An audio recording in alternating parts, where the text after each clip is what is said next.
They say that when destiny walks barefoot, it makes no sound because in African folktales, when love is about to rise, danger is never far behind. But the night Chibuzor Jude decided to abandon his father's gold-plated palace and dress like a hungry man and fly away, in the heart of Umuaka Kingdom, a prophetess woke up from sleep and began to cry, "He has chosen the dust, the son of wealth has entered the land of thorns.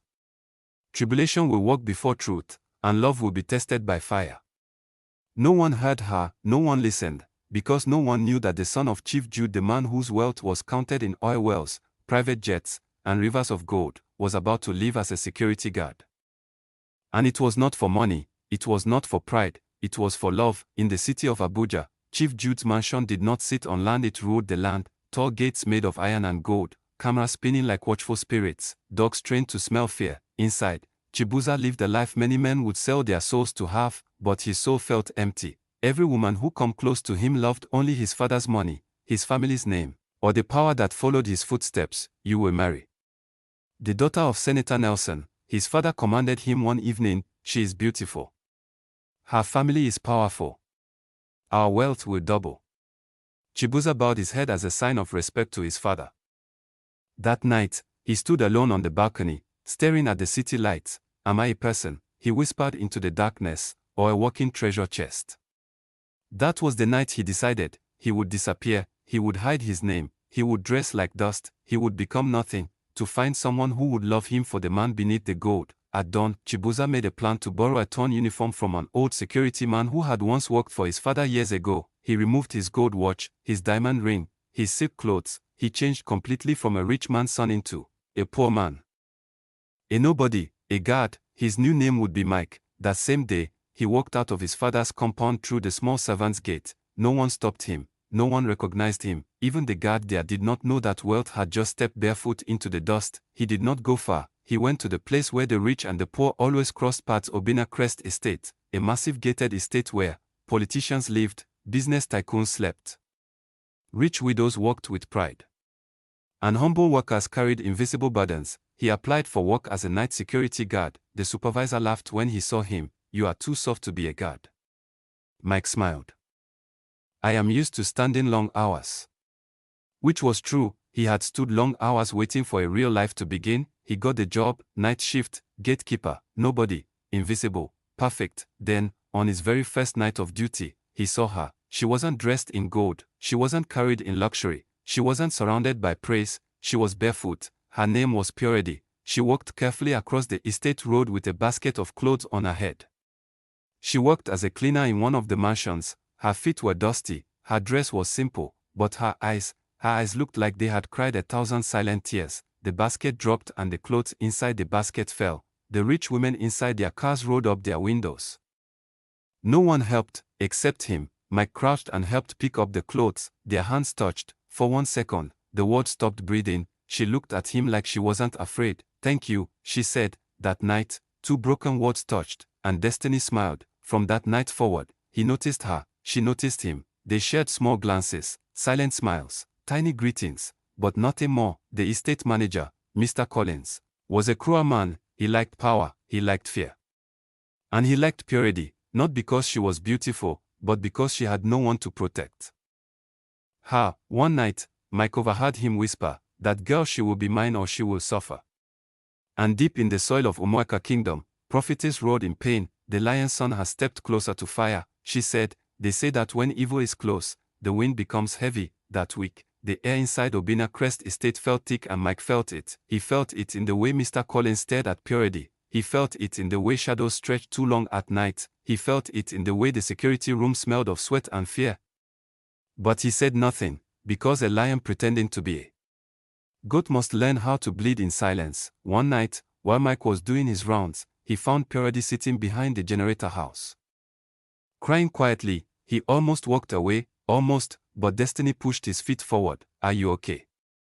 he asked gently. She wiped her tears quickly. "I'm fine." But her voice was broken. He crouched a bit to meet her eyes. "You can talk to me. I am just a guard, but I can listen." She stared at him like he had just opened a door she had kept locked all her life, and slowly she spoke. "My father left this world when I was 15. He nodded. "My stepmother hated me. She said I brought bad luck.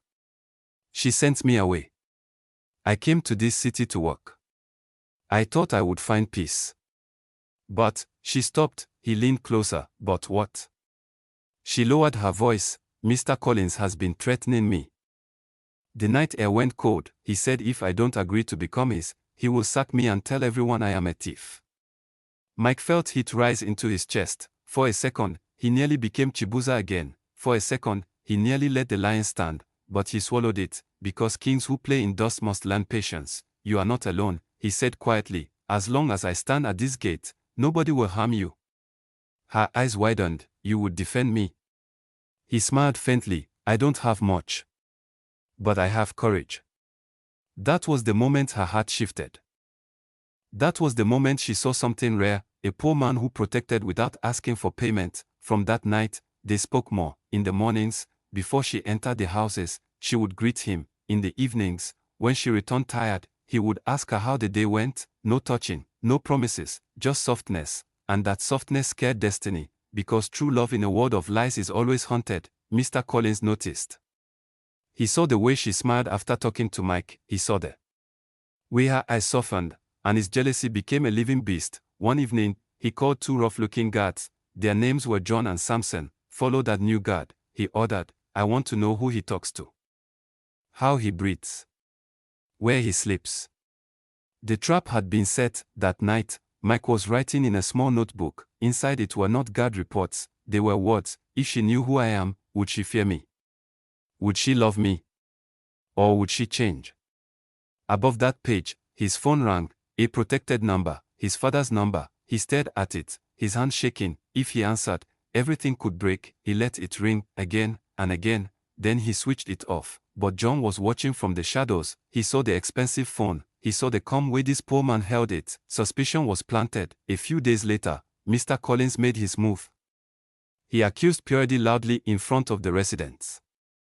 Thief! He shouted, she has been stealing jewelry from Madame Ritter's house. Purity could not believe what was happening. People gathered, eyes turned sharp, mouths shaking. But I did not take anything, she cried. Mr. Collins raised his hand as if to slap her. Before he could bring it down, Mike stepped forward. You will not touch her. Everyone turned. The poor guard had spoken. Mr. Collins laughed. You. A rat in uniform wants to challenge me. Mike's Obina screamed inside him, but he stayed. Mike, if you have proof, show it. If you don't, do not shame her, he said. Calmly, the crowd went into silence. Mr. Collins's face twisted. After tonight, you will regret being born. That day, war began silently. That same night, John and Samson entered the security room while Mike was on patrol. They planted a gold bracelet inside his drawer, expensive, sparkling. The plan was simple. Accuse him of theft, sack him, remove him from Amora's life. And Collins smiled alone in his office. He had no idea he was playing with a lion in chains. Far away, the prophetess sat at the foot of a burning tree. She poured white chalk on the ground. She smelled the earth. The trap has been placed, she said. Truth will shake the heavens. She lifted her face, and the girl with barefoot sorrow will soon stand where queens stand.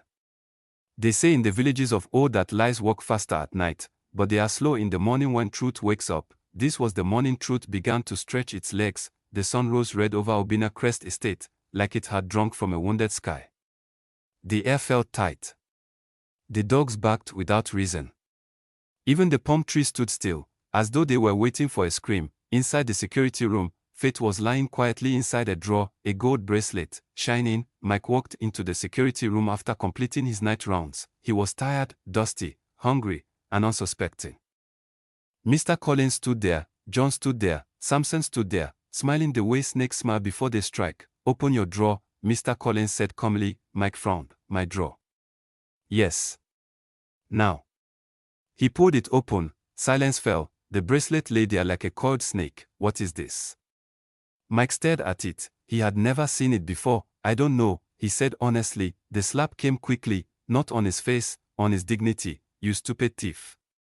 The other guards laughed. Hand him over to the police, Collins ordered. Handcuffs clicked on his wrist, metal kissed his skin, and in that instant, Chibuzor almost came back. Almost. But he remembered why he was here. He remembered Purity's face. He stayed silent. They brought him outside. The crowd gathered. People screamed, thief. Security guard stealing. Shame. Purity pushed through the crowd, her basket fell, her shoes slipped. Mike. She cried. He looked at her, and silently shook his head. Don't beg, don't cry, don't break. But she broke. He cannot steal. He is not that person. She shouted. Mr. Collins walked forward, with a smile like rotten fruit. If you love him so much, he said quietly enough for her to hear, come to my house tonight. Her face went pale. I will make this all disappear. The words stopped. She understood. The trap had moved from Mike to her. That evening, as Amora sat behind the generator house crying again, the air changed, the wind slowed, the shadows grew long. A woman appeared. Her back was bent, her eyes were cloudy, her wrapper was old, but her voice was clear. Do not cry, child. Purity jumped. Who are you? The woman smiled. I am someone who sees kings walking barefoot. Purity's heart stopped. The woman leaned closer. That God is not what he seems. Purity shook her head. He is just a poor man. The woman placed a dry finger under Purity's chin. He smells like royalty trying to hide from itself. Then she walked away and vanished into the evening.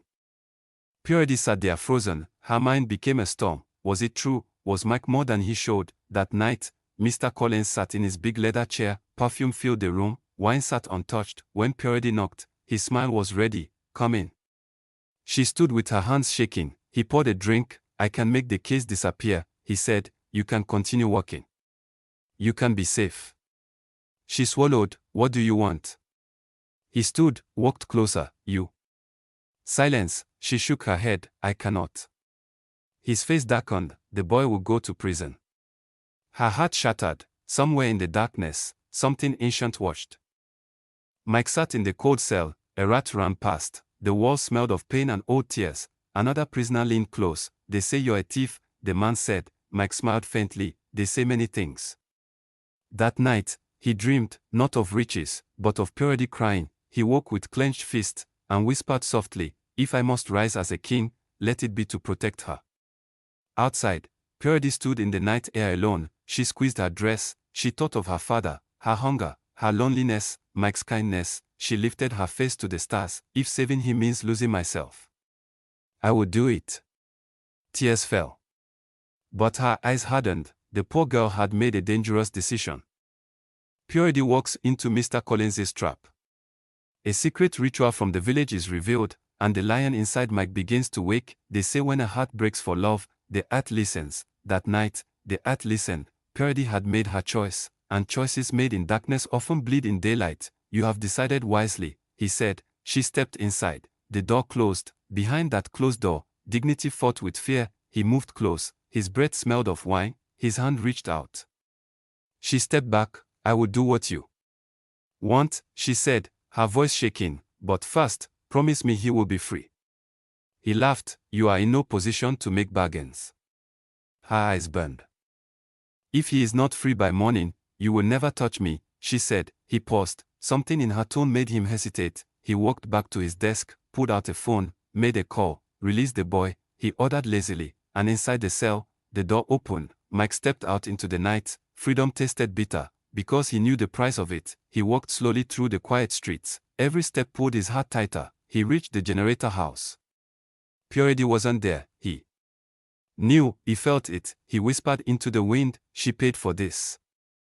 And something inside him cracked wider. At that same time, far from the estate lights, the old woman sat under a tall Iroko tree with white chalk and broken kola nuts. She pressed her palms to the ground. Ancestors, she whispered, the son of kings walks like dust, the pure girl walks into fire. Open the eyes of faith.